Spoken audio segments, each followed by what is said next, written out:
Hi, this is John. In this video I'm going to show you the reassembly of my Smith & Wesson 686. I'm also going to lubricate it. You'll get to see that. So to get started, everything has all been cleaned. All I'm going to be using to finish this off is I'm going to use a silicone cloth. I'm going to wipe over all the stuff after, and I'm going to use some oil like hops, gun oil, got some other stuff. Another oil that I use is something like this. I use old Mobil 1 OW40. Sometimes I like to use that stuff. So let's get started. I put the crane screw back in the gun so it wouldn't get lost. So I'm going to take that out. I'm going to put it right there. So we want to reassemble the barrel. The cylinder, sorry. So it's pretty straightforward. Take this. Now we can put oil on all this stuff as we're putting it back together. I'm just going to put a drop of oil just like that, and I'm going to put a drop of oil on this thing as well. Smear it in. And just shove that through like that. I've got this spring. I'm going to put this spring on like that.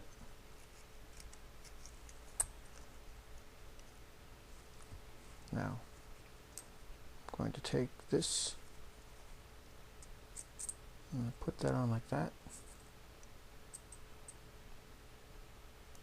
And that's going to go down over this. Now I need to have two empty casings. Put the casings in like that. And now this goes screwed in. I think that might be backwards. Put this on like this. Yeah, like that. And this goes screwed in, so counterclockwise is to tighten. Get this set up. Make sure it's not cross threads. Okay, so that's started now. Let me wipe my hands here.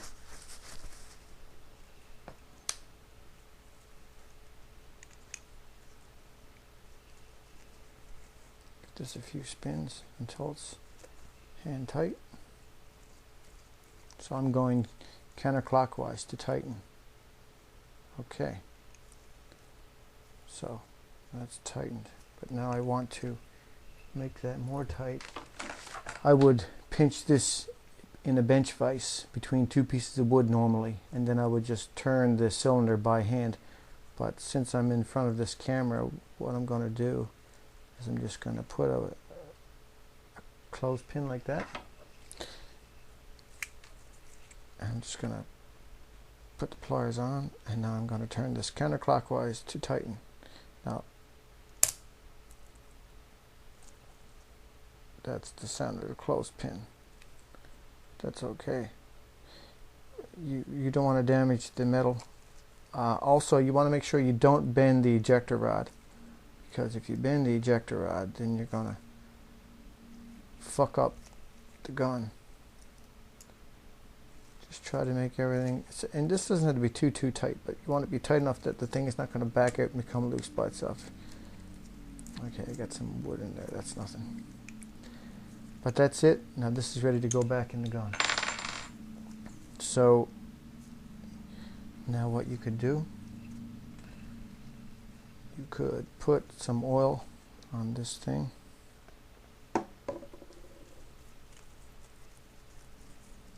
And smear some oil on this as well. Now that can go down like that, and that should spin fairly freely. Do this to make sure you don't feel any grittiness or anything that's abrasive that might be stuck in there. You don't want any abrasives. Okay, now make sure all this stuff is cleaned inside. You can put a little drop of oil on this crane here, and then that would go dropped into place like that. Now flip it over, put that screw in. Now because you've had the screw out, you want to, every now and then when you go to shoot the gun, you want to make sure this screw is tight. You don't want the screw to fall out. This happens a lot. The screw falls out and then the crane falls out and then you're fucked. So make sure this screw is tight. Even put a wrench on it and make sure it's good and tight, but not too tight, because you're going to want to don't go damaging any screws or anything. Just make sure it's tight. Okay.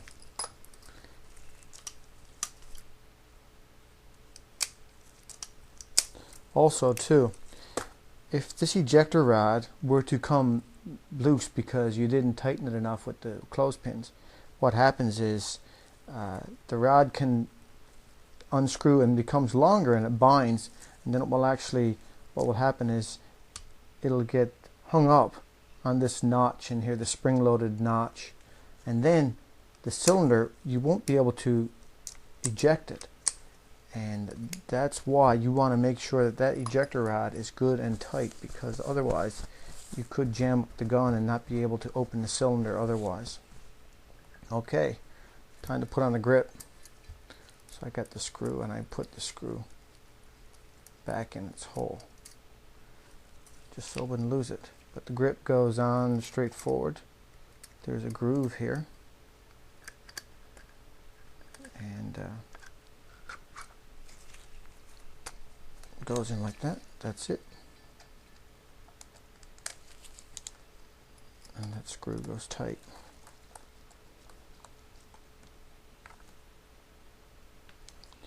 Okay.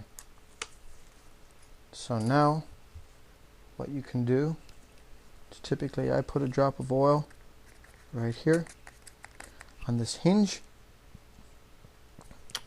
Where else? I mean, anywhere you can put a drop of oil on this thing, and in the end, right, you just wipe off any excess. You can put a drop of oil in here, not too much. Open this thing up. You put a little drop of oil there. I mean, it's not too picky. Wherever you think oil can go, you can put a little drop. Just any excess you got on the surface, you can just wipe it off after. Another thing that I do, because I may be using this, storing this gun for a while, is I take a patch, put a drop of oil on it. So open up the cylinder, put a couple drops of oil on the patch, and then just run that down the barrel. This will keep the thing protected from rusting. Even though I put all that work and to clean the lead out, it's still a little dirty. That's how leaded up it was. But I tell you, that lead remover patch, lead remover cloth, is great for cutting little patches out of. And then put that on your brush and run that through. Works great. Another thing you can do is put a little drop of oil in each chamber of the cylinder.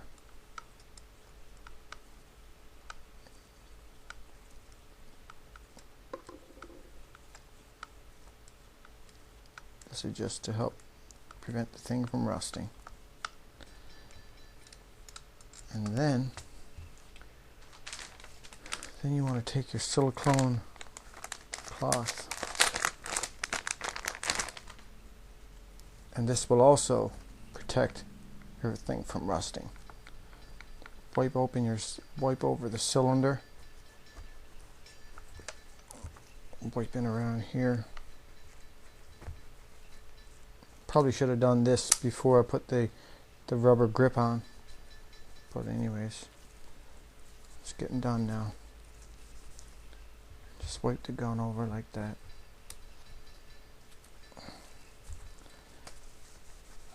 And don't forget, after you get the gun cleaned, if you ever get fingerprints on your gun when it's being stored, fingerprints can attract moisture and rust and all that shit. So wipe the gun over again if it's handled with bare hands. So that's it. As you can see, we are nice and clean, and we're ready to go shooting again. Thanks for watching.